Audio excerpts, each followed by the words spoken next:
تمہارے چہرے میں مسکراہٹ نہیں آتی؟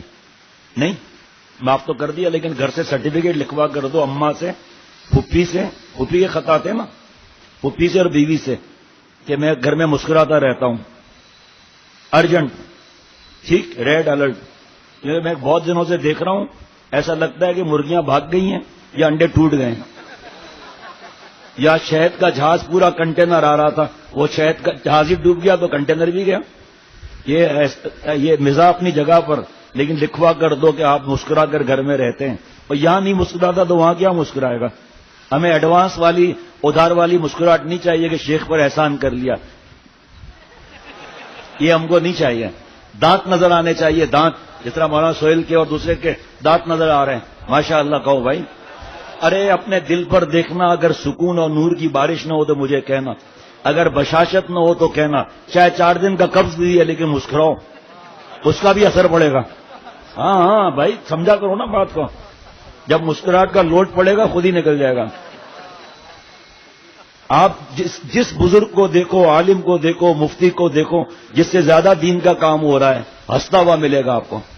بعض لوگ سمجھتے ہیں کہ اللہ والا وہ ہوتا ہے جس کے سینگ نکلے ہوئے ہوں، اور جب ہم جائیں تو ہم سے کہے، سمجھتے ہیں یہ اللہ والا ہے۔ ارے بھائی، اللہ والا کھائے گا بھی، پیے گا بھی، ہنسے گا بھی، شادی بھی ہوگی، ڈرو مت، شادی بھی ہوگی، بچے بھی ہوں گے، کوئی منع نہیں ہے اس میں۔ بھائی اتنا یہ سمجھ میں آ گیا نا، چند ٹکوں کے لیے خصوصاً سیلز ڈپارٹمنٹ کے جو لوگ ہوتے ہیں، وہ کیسے کوریئر سروس والے اور کیسے جناب سپلائی کرنے والے کیسے مسکرا کر آتے ہیں، اور دکان پر آئیے آپ کو کیا چاہیے، اور بیوی سے کہیں گے کیا ہے، اور وہاں پر جو ہے اچھا یہ پاؤڈر، یہ نہیں، یہ ارے یہ نئی کوالٹی کا یہ لے لیں آپ، یہ ایسا پاؤڈر ہے ساری زندگی ختم نہیں ہوگا۔ اور بیوی اگر 2 دفعہ کوئی بات پوچھ لیں، اے زیادہ رہنے دے بھی، زیادہ چالاک مت بن، ذرا چاگلی نہ بن۔ میمنی میں سمجھے ہی نہیں آپ لوگ، میں نے سنا تھا کسی مہمان سے، بدارے چاگلی نہ بنو۔